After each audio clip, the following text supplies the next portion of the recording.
Okay, are you guys ready for chapters 3 and 4 of The Lion, the Witch, and the Wardrobe? Here we go. Edmund and the Wardrobe. Lucy ran out of the empty room into the passage and found the other three. "It's all right," she repeated. "I've come back." "What on earth are you talking about, Lucy?" asked Susan. "Why," said Lucy in amazement, "haven't you all been wondering where I was?" "So you've been hiding, have you?" said Peter. "Poor old Lou, hiding and nobody noticed. You'll have to hide longer than that if you want people to start looking for you." "But I've been away for hours and hours," said Lucy. The others all stared at one another. "Batty," said Edmund, tapping his head. "Quite batty." "What do you mean, Lou?" asked Peter. "What I said," answered Lucy. "It was just after breakfast, when I went into the wardrobe, and I've been away for hours and hours, and had tea, and all sorts of things have happened." "Don't be silly, Lucy," said Susan. "We've only just come out of that room a moment ago, and you were there then." "She's not being silly at all," said Peter. "She's just making up a story for fun, aren't you, Lou? And why shouldn't she?" "No, Peter, I'm not," she said. It's a magic wardrobe. There's a wood inside of it, and it's snowing, and there's a faun and a witch, and it's called Narnia. Come and see." The others did not know what to think, but Lucy was so excited that they all went back with her into the room. She rushed ahead of them, flung open the door of the wardrobe, and cried, "Now, go in and see for yourselves." "Why, you goose," said Susan, putting her head inside and pulling the fur coats apart. "It's just an ordinary wardrobe. Look, there's the back of it." Then everyone went in and pulled the coats apart, and they all saw, Lucy herself saw, a perfectly ordinary wardrobe. There was no wood and no snow, only the back of the wardrobe, with hooks on it. Peter went in and rapped his knuckles on it, just to make sure that it was solid. "Jolly good hoax, Lou," he came out and said again.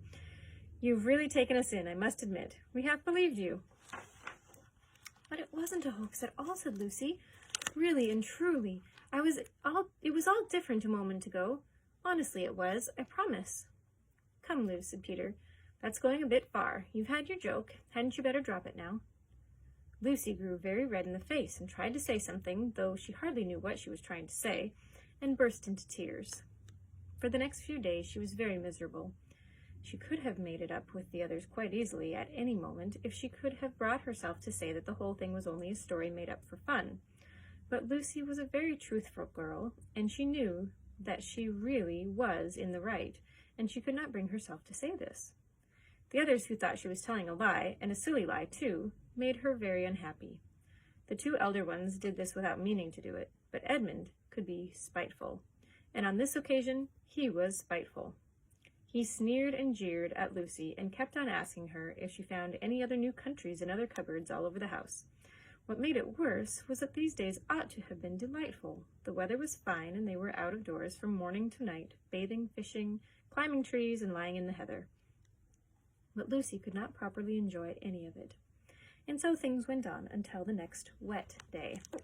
That day, when it came to the afternoon, and there was still no sign of a break in the weather, they decided to play hide and seek. Susan was it. And as soon as the others scattered to hide, Lucy went to the room where the wardrobe was. She did not mean to hide in the wardrobe, because she knew that that would only set the others talking again about the whole wretched business. But she did want to have one more look inside it, for by this time she was beginning to wonder herself whether Narnia and the faun had not been a dream. The house was so large and complicated and full of hiding places that she thought she would have time to have one look into the wardrobe and then hide somewhere else. But as soon as she reached it, she heard steps in the passage outside, and then there was nothing for it but to jump into the wardrobe and hold the door closed behind her. She did not shut it properly because she knew that it is very silly to shut oneself into a wardrobe, even if it is not a magic one. Now, the steps she heard were those of Edmund, and he came into the room just in time to see Lucy vanishing into the wardrobe. He at once decided to get in it himself, not because he thought it particularly a good place to hide, but because he wanted to go on teasing her about her imaginary country. He opened the door. There were the coats hanging up as usual, and a smell of mothballs, and darkness, and silence, and no sign of Lucy. "She thinks I'm Susan, come to catch her," said Edmund to himself, "and so she's keeping very quiet at the back." he jumped in and shut the door, forgetting what a very foolish thing this is to do. Then he began feeling about for Lucy in the dark. Here's a picture. There's Edmund moving around amidst the coats.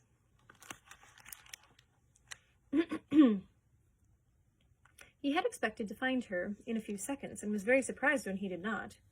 He decided to open the door again and let in some light, but he could not find the door either.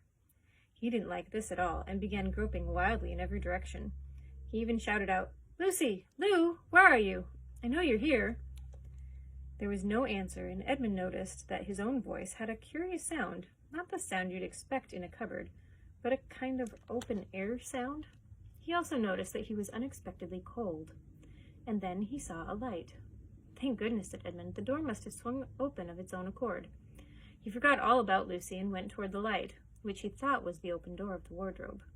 But instead of finding himself stepping out into the spare room, he found himself stepping out from the shadow of some dark, thick fir trees into an open place in the middle of the wood. There was crisp, dry snow under his feet, and more snow lying on the branches of the trees. Overhead there was a pale blue sky, the sort of sky one sees on a fine winter day in the morning. Straight ahead of him he saw between the tree trunks the sun, just rising, very red and clear. Everything was perfectly still, as if he were the only living creature in that country.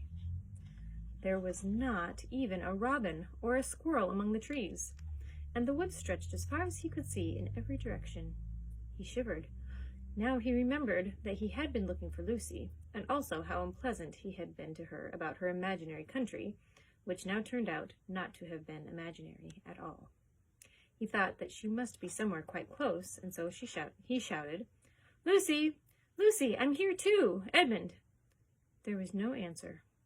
"She's angry about all the things I've been saying lately," thought Edmund. And though he did not like to admit that he had been wrong, he also did not much like being alone in this strange, cold, quiet place. And so he shouted again. "I say, Lou, I'm sorry I didn't believe you. I see now that you were right all along. Do come out. Make it Pax." Still, there was no answer. "Just like a girl," said Edmund to himself, sulking somewhere and won't accept an apology. He looked round him again and decided he did not much like this place, and had almost made up his mind to go home when he heard, very far off in the wood, a sound of bells.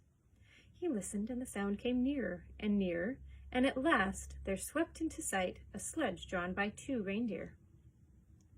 The reindeer were about the size of Shetland ponies, and their hair was so white that even the snow hardly looked white compared with them. Their branching horns were gilded and shone like something on fire when the sunrise caught them. Their harness was of scarlet leather and covered with bells. On the sledge, driving the reindeer, sat a fat dwarf, who would have been about 3 feet high if he had been standing. He was dressed in polar bear's fur, and on his head he wore a red hood, with a long gold tassel hanging down from its point. His huge beard covered his knees and served him instead of a rug.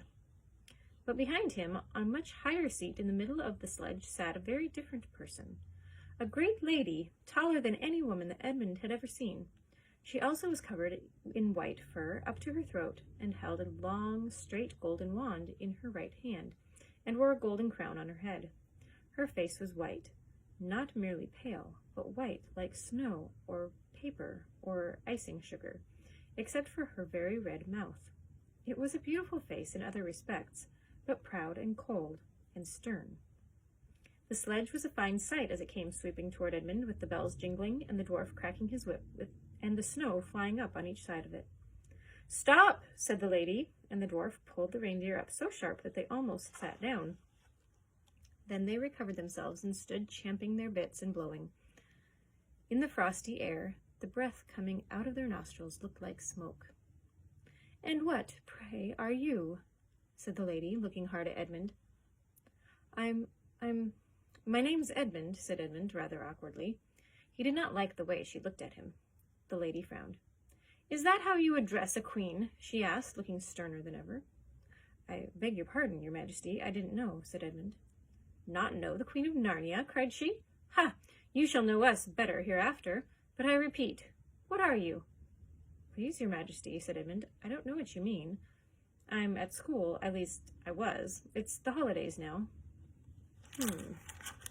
Here's a picture. Here's the White Queen. Edmund watching. Chapter 4. Turkish Delight. "But what are you?" said the Queen again. "Are you a great overgrown dwarf that has cut off its beard?" "No, your Majesty," said Edmund. "I never had a beard. I'm a boy." "A boy," said she. "Do you mean you are a son of Adam?" Edmund stood still, saying nothing. He was too confused by this time to understand what the question meant. "I see you are an idiot, whatever else you may be," said the Queen. "Answer me, once and for all, or I shall lose my patience. Are you a human?" "Yes, your Majesty," said Edmund. "And how, pray, did you come to enter my dominions?" "Please, your Majesty, I came in through a wardrobe." "A wardrobe? What do you mean?" "I opened a door and just found myself here, your Majesty," said Edmund. "Ha!" said the Queen, speaking more to herself than to him. A door from the world of men. I have heard of such things. This may wreck all, but he is only one, and he is easily dealt with." As she spoke these words, she rose from her seat and looked Edmund full in the face, her eyes flaming. At the same moment, she raised her wand.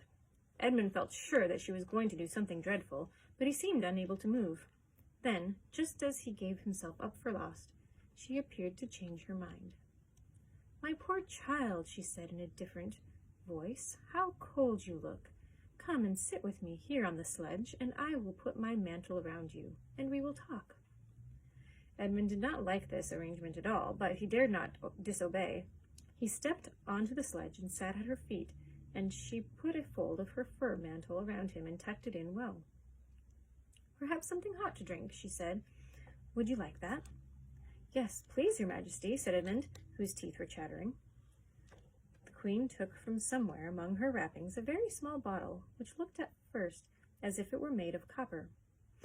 Then, holding out her arm, she let one drop fall from it onto the snow beside the sledge. Edmund saw the drop for a second in midair, shining like a diamond. But the moment it touched the snow, there was a hissing sound, and there stood a jeweled cup full of something that steamed. The dwarf immediately took this and handed it to Edmund with a bow and a smile. Not a very nice smile. Edmund felt much better as he began to sip the hot drink. It was something he had never tasted before, very sweet and foamy and creamy, and it warmed him right down to his toes. "It is dull, son of Adam, to drink without eating," said the Queen presently. "What would you best like to eat?" "Turkish Delight, please, your Majesty," said Edmund.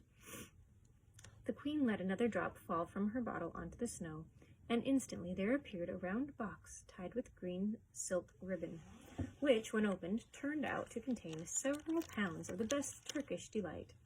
Each piece was sweet and light to the very center, and Edmund had never tasted anything more delicious. He was quite warm now, and very comfortable.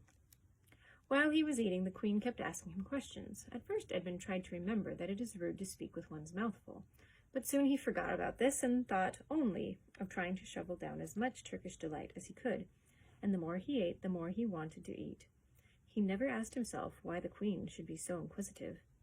She got him to tell her that he had one brother and 2 sisters, and that one of his sisters had already been in Narnia and had met a fawn there, and that no one except himself and his brother and his sisters knew anything about Narnia. She seemed especially interested in the fact that there were 4 of them, and kept on coming back to it. "You are sure there are just 4 of you?" she asked. 2 sons of Adam and 2 daughters of Eve, neither more nor less," said Edmund. She asked, and Edmund, with his mouth full of Turkish Delight, kept on saying, Yes, I told you that before, and forgetting to call her your Majesty, but she didn't seem to mind now." Here's a picture of the cup with the steaming drink. At last the Turkish Delight was all finished, and Edmund was looking very hard at the empty box, and wishing that she would ask him whether he would like some more. Probably the Queen knew quite well what he was thinking, for she knew, though Edmund did not, that this was enchanted Turkish Delight, and that anyone who had once tasted it would want more and more of it, and would even, if they were allowed, go on eating it until they killed themselves. But she did not offer him any more. Instead, she said to him, "Son of Adam, I should so much like to see your brother and your 2 sisters. Will you bring them to me?" "I'll try," said Edmund, still looking at the empty box. "Because if you did come again, bringing them with you, of course, I'll be able to give you some more Turkish delight. I can't do it now. The magic will only work once. In my own house would be another matter." "Why can't we go to your house now?" said Edmund. When he had first got into the sledge, he had been afraid that she might drive away with him to some unknown place, from which he would not be able to get back. But he had forgotten all that fear now. "It is a lovely place, my house," said the queen. "I am sure you would like it. There are whole rooms full of Turkish delight, and what's more, I have no children of my own. I want a nice boy, whom I could bring up as a prince, and who would be king of Narnia when I'm gone. While he was prince, he could wear a gold crown and eat Turkish delight all day long. You are much clever and handsome. You are much the cleverest and handsomest young man that I've ever met. I think I would like to make you the prince someday, when you bring the others to visit me." "Why not now?" said Edmund. His face had become very red, and his mouth and fingers were sticky. He did not look either clever or handsome, whatever the queen might say. "But if I took you there now," said she, "I shouldn't see your brother and your sisters. I very much want to know your charming relations. You are to be the prince, and later on the king. That is understood. But you must have courtiers and nobles, and I will make your brother a duke and your sisters duchesses." "There's nothing special about them," said Edmund. "And anyway, I could always bring them some other time." "Ah, but once you were in my house," said the queen, "you might forget all about them. You'd be enjoying yourself so much that you wouldn't want to bother of going to fetch them. No, you must go back to your own country now, and come to me another day. With them, you understand. It is no good coming without them." "But I don't even know the way back to my own country," pleaded Edmund. "That's easy," answered the queen. "Do you see that lamp?" She pointed with her wand, and Edmund turned and saw the same lamp-post under which Lucy had met the fawn. "Straight on beyond that is the way to the world of men. And now look the other way." Here she pointed in the opposite direction. "And tell me if you can see 2 little hills rising above the trees." "I think I can," said Edmund. "Well, my house is between those 2 hills. So next time you come, you have only to find the lamp-post and look for those 2 hills and walk through the wood until you reach my house. But remember, you must bring the others with you. I might have to be very angry with you if you came alone." "I'll do my best," said Edmund. "And by the way," said the queen, "you needn't tell them about me. It would be fun to keep it a secret between us 2, wouldn't it? Make it a surprise for them. Just bring them along to the 2 hills. A clever boy like you will easily think of some excuse for doing that. And when you come to my house, you could just say, 'Let's see who lives here,' or something like that. I am sure that that would be best. If your sister has met one of the fawns, she may have heard strange stories about me. Nasty stories that might make her afraid to come to me. Fawns will say anything, you know. And now, please, please," said Edmund suddenly, "please, couldn't I have just 1 piece of Turkish delight to eat on the way home?" "No, no," said the queen with a laugh. "You must wait until next time." While she spoke, she signaled the dwarf to drive on. But as the sledge swept away out of sight, the queen waved to Edmund, calling out, next time, don't forget, come soon." Edmund was still staring after the sledge when he heard someone calling his own name, and looking around, he saw Lucy coming toward him from another part of the wood. "Oh, Edmund," she cried, "so you've got in too. Isn't it wonderful? And now—" "All right," said Edmund. "I see you were right, and it is a magic wardrobe after all. I'll say I'm sorry if you'd like. But where on earth have you been all this time? I've been looking for you everywhere." "If I'd known you'd got in, I would have waited for you," said Lucy, who was too happy and excited to notice how snappishly Edmund spoke, or how flushed and strange his face was. "I've been having lunch with dear Mr. Tumnus, the fawn. He's very well, and the White Witch has done nothing to him for letting me go.